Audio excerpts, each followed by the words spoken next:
너는 그들로 하여금 통치자들과 권세 잡은 자들에게 복종하며 순종하며 모든 선한 일 행하기를 준비하게 하며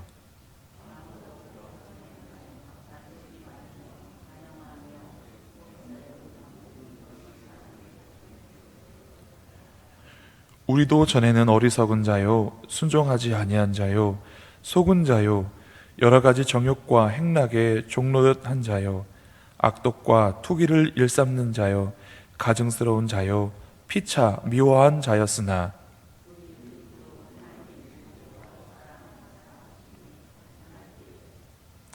우리를 구원하시되 우리가 행한 바 의로운 행위로 말미암지 아니하고 오직 그의 긍휼하심을 따라 중생의 씻음과 성령의 새롭게 하심으로 하셨나니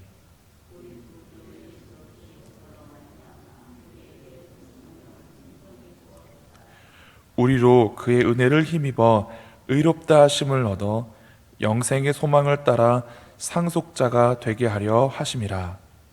이 말이 미쁘도다. 원하건대 너는 이 여러 것에 대하여 굳세게 말하라. 이는 하나님을 믿는 자들로 하여금 조심하여 선한 일을 힘쓰게 하려 함이라. 이것은 아름다우며 사람들에게 유익하니라. 아멘. 세상에 많은 사람들이 자기가 좋게 여기는 것을 구하기 위해서 열심히 노력하며 살아가고 있습니다. 건강을 중요시하는 사람들은 운동을 열심히 합니다. 지식을 중요시하는 사람은 공부를 열심히 합니다. 물질을 중요시하는 사람은 그 돈을 벌기 위해서 일을 열심히 합니다. 각각 자신이 선하게 여기고 아름답게 여기는 것을 구하기 위해서 노력하고 애씁니다. 그러나 우리 그리스도인들이 가장 아름답게 여겨야 할 것은 하나님 그리고 우리를 구원하신 예수 그리스도인 줄 믿으시기 바랍니다. 세상에 많은 사람들이 각각 자기가 선하게 여기고 아름답게 여기고 중요하게 여기는 것을 따라가는데 그리스도인들은 예수 그리스도를 따라가는 사람들이 그리스도인이고 우리 예수 그리스도를 아름답게 여기고 우리 예수 그리스도를 믿는 것을 유익하게 여기는 사람들이 그리스도인인 것입니다. 사도 바울은 오늘 디모데전서 3장에서 그리스도인들이 어떻게 행해야 될까 하는 것에 대해서 권면하고 있습니다. 먼저 1절과 2절 말씀을 보면 그리스도인들은 이렇게 해야 한다고 말합니다. 너는 그들로 하여금 통치자들과 권세 잡은 자들에게 복종하며 순종하며 모든 선한 일을 행하기를 준비하게 하며 라고 말씀하고 있습니다. 사도 바울은 로마서 13장 1절에서도 위에 있는 권세에게 복종하라고 말씀하고 있습니다. 왜냐하면 이 모든 권세는 계속해서 위로 올라가다 보면 거슬러 올라가다 보면 하나님께로부터 말미암았기 때문이다 라고 말합니다. 심지어 악한 권세조차도 하나님께서 허락하지 않으면 그가 그 권세를 누릴 수 없습니다. 좋은 예로 사도행전에 보면 사도들을 핍박하던 그 왕이 유대의 왕이 헤롯 대왕이 어떻게 됩니까? 하나님께 영광을 돌리지 않자 나중에 벌레가 들어서 그가 죽게 되었습니다. 이처럼 악한 권세자들조차도 하나님께서 허락하지 않으면 그것을 누릴 수 없기 때문에 모든 권세는 하나님께로부터 말미암기 때문에 그리스도인들은 위에 있는 권세에게 복종하며 순종하다라고 말씀하고 있습니다.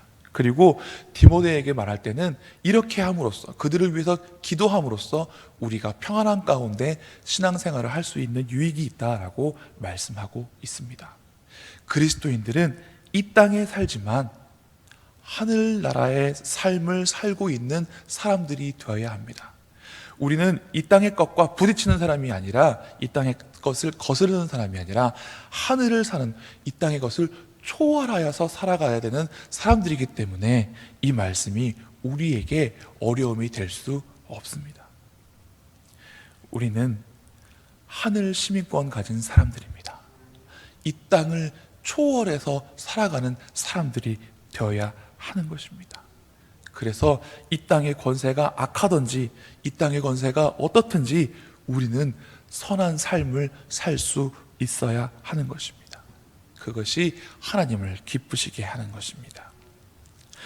2절 말씀에 또한 그리스도인들이 행해야 될 것에 말씀하고 있습니다. 아무도 비방하지 말며 다투지 말며 관용하며 범사에 온유함을 모든 사람에게 나타낼 것을 기억하게 하라. 예수님을 따르는 사람들, 예수님을 닮아가는 사람들은 비방하지 않고 다투지 않을 뿐만 아니라 모든 것에 넓은 마음으로 관용하고 모든 일에 온유함을 모든 사람들에게 나타내야 한다라고 말씀하고 있습니다. 이것이 무엇과 대비되느냐? 옛사람의 모습과 대비되고 있습니다. 3절 말씀입니다. 우리도 전에는 어리석은 자요, 순종하지 아니한 자요, 속은 자요, 여러 가지 정욕과 행락에 종노릇한 자요, 악독과 투기를 일삼은 자요, 가증스러운 자요, 피차 미워한 자였으나 라고 말씀하고 있습니다.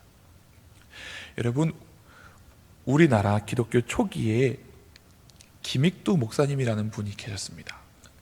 그분이 어떻게 생겼는지 저는 가늠할 수조차도 없지만 그분은 원래 예수 믿기 전에 평양에서 아주 잘 나가는 불량배셨다라고 합니다. 근데 이 목사님께서 예수님을 믿어서 변화되었습니다. 그래서 복음을 들고 어디든지 말씀을 전하기 위해서 부흥회를 다니시곤 했다고 합니다. 그런데 이 목사님께서 고개 넘어 어디 먼 교회로 걸어서 복음을 전하려고 가고 계셨는데 너무 덥고 힘들어서 나무 그늘 안에서 우통을 벗고 잠깐 쉬고 계셨다고 합니다. 그때 한 술 취한 사람이 김익두 목사님 옆에 와서 시비를 걸더랍니다. 예전 같았으면 다툼이 일어났겠지만 이분이 아무 대꾸 안 하고 가만히 있자 이 술 취한 사람이 김익두 목사님을 때렸다고 합니다.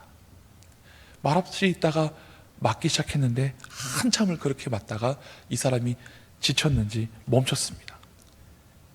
그때 김익두 목사님이 이 술 취한 사람을 보고 이렇게 말했다고 합니다. 예수는 내가 믿었는데 복은 자네가 받았네. 이 술 취한 사람이 갑자기 어리둥절했습니다. 그게 무슨 말씀입니까? 내가 예수 믿기 전이면 오늘 당신 장례식이었을 텐데 내가 예수 믿어서 당신 산줄하시오. 무슨 말씀입니까? 내가 김익두일세. 그러자 이 술 취한 사람이 정신이 번쩍 들더니 초죽음이 돼서 머리를 땅바닥에 대고 선생님, 제가 어떻게 하면 살 수 있겠습니까? 김익두 목사님이 말씀하셨습니다. 어떻게 하긴 따라오게나 하시고는 본인의 부흥회에 그분을 따라 데리고 가서 말씀을 전하고 마침내 이 술 취한 분이 나중에 예수를 믿어 장로님이 되었다고 합니다. 대낮에 술 마시고 술 취했던 사람이 예수님 믿어 장로님이 되었습니다. 예수님 믿기 전에는 아주 그냥 유명한 불량배가 예수를 믿고 영혼 구원하는 목사님이 되었습니다. 사도 바울 선생님도 디도서에 우리가 예수님 믿기 전에는 옛사람은 이런 사람들이었지만 이제는 우리가 예수 믿은 후로는 변해야 된다라고 말하고 있습니다. 왜냐? 그 이유가 이제부터 나옵니다. 4절과 5절 말씀 함께 읽겠습니다. 우리 구주 하나님의 자비와 사람 사랑하심이 나타날 때에 우리를 구원하시되 우리가 행한 바 의로운 행위로 말미암지 아니하고 오직 그의 긍휼하심을 따라 중생의 씻음과 성령의 새롭게 하심으로 하셨나니 아멘. 요한복음 3장 16절에도 하나님이 세상을 이처럼 사랑하사라고 말씀하고 있듯이 사도 바울 선생님이 4절 말씀에 우리 구주 하나님의 자비와 사람 사랑하심이 나타날 때에 라고 시작하고 있습니다.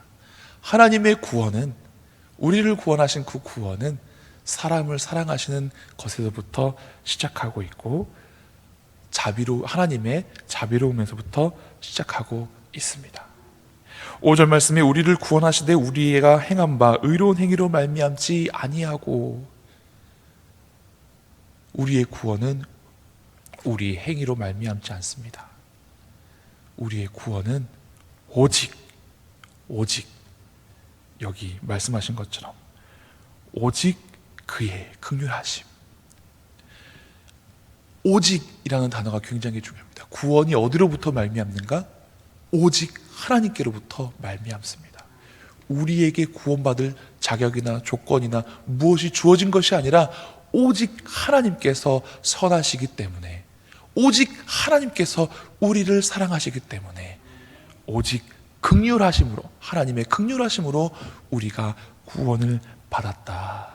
사도 바울은 말씀하고 있습니다. 그래서 우리는 이제 옛사람을 버리고 새로운 삶을 살아야 한다라고 말씀하고 있습니다. 그의 긍휼하심을 따라 중생의 씻음과, 세례의 의미가 나오는데 여기 씻음과라고 할 때 이제 이 씻음을 상징하는 단어가 이제 세례를 의미합니다. 근데 그 세례에 어떤 의미가 있느냐? 중생, 다시 태어나다. 예수님을 찾아온 니고데모가 예수님, 어떻게 하면 사람이 거듭날 수 있겠습니까? 중생할 수 있겠습니까? 하는 그 말입니다. 하나님께서 우리를 예수 믿게 하셔서 세례받음과 동시에 새 사람으로 거듭나게 해야 될 것과, 더 중요한 것은 그 뒤에 오는 성령의 새롭게 하심. 겉으로 드러나는 행위로서의 세례, 씻는 것, 그것이 아니라 그 안에 내재되어 있는 성령으로, 영으로 거듭나는 것. 예수님께서 말씀하셨죠? 사람이 물과 성령으로 거듭나야 된다라고 말씀하셨습니다. 그처럼 우리가 성령으로 새롭게 되어야 한다라고 말합니다. 즉 오늘 말씀하신 새로운 사람, 그리스도인으로서의 살아야 될 이 모습은요, 우리의 힘으로 할 수 있는 것이 아닙니다. 우리가 이 말씀을 듣고 노력하고 흉내낼 수는 있지만 이것을 온전하게 이루게 하시는 분은 바로 성령 하나님이십니다. 우리가 우리의 노력으로 구원받은 것이 아닌 것처럼, 우리가 우리의 노력으로 선한 삶을 사는 것이 아니라 성령의 능력을 힘입어야 한다는 것입니다. 그래서 우리가 하나님 앞에 나가서 기도하고, 그래서 우리가 하나님 앞에 나가서 말씀을 듣고 성령 충만하게 되어져야 하는 이유가 여기 있는 것입니다. 성령 충만하지 않으면 새 사람을 살 수 없습니다. 성령 충만하지 않으면 우리가 사도 바울이 권면하고 있는 이 선한 일들, 이 아름다운 일들, 신앙인으로서 유익한 이 것들을 누릴 수 없는 것입니다. 오직 하나님의 긍휼하심과 하나님의 우리를 사랑하시는 그 사랑으로 말미암아, 오직 성령의 감화 감동, 그 능력 주심 안에서 우리가 이것들을 행할 수 있는 것입니다. 그래서 사도 바울은 이 말이 미쁘도다. 원하건대 나는 여러 것에 대하여 굳세게 말하라. 이는 하나님 믿는 자들로 하여금 조심하여 선한 일을 힘쓰게 하려 함이라. 이것이 아름다우며 사람들에게 유익하니라. 우리의 신앙은 아름다운 신앙이 되어야 합니다. 우리의 신앙은 유익한 신앙이 되어야 합니다. 이 아름답고 유익한 신앙은 오직 하나님의 사랑하심과 오직 하나님의 긍휼하심에 기인하며 오직 성령의 능력으로 되는 것입니다. 예수 그리스도로 말미암아 중생함을 얻은 우리, 예수님의 보혈로 씻김을 받은 우리가 성령의 능력으로 말미암아 하나님이 기뻐하시고, 하나님께서 선하게 여기시고, 하나님께서 아름답게 여기시고, 모두에게 유익을 끼칠 수 있는 믿음의 삶을 살아가실 수 있기를 간절히 축원합니다. 기도하시겠습니다. 하나님, 전에는 우리가 어리석은 자요, 순종하지 아니한 자요, 속은 자요, 여러 가지 정욕과 행락의 종노릇한 자였으나 오직 하나님의 사랑하심으로 말미암아, 오직 하나님의 긍휼하심으로 말미암아, 그 아들을 내어주신 십자가 사랑으로 말미암아 중생의 씻음과 성령으로 말미암아 새롭게 하게 하신 그 은혜를 힘입어서 이제는 하나님께서 아름답게 여기시고 선하게 여기시는 신앙의 삶을 살아가는 저희들 되게 하여 주시옵소서. 우리의 구원받은 것도 우리의 노력이 아니라 하나님의 은혜였던 것처럼 우리가 새로운 사람으로서 살아간 것도 오직 성령의 능력으로 가능한 줄 믿습니다. 하나님, 우리가 성령 충만하기 위해서 기도의 자리에, 예배의 자리에, 말씀의 자리에 늘 머물 수 있도록 도와주시옵소서. 우리에게 공급해 주시는 은혜로 말미암아 오늘 하루도 그렇게 하나님 은혜 가운데 살아가는 저희들 되게 하여 주시옵소서. 감사드리며 예수님 이름으로 기도드리옵나이다. 아멘.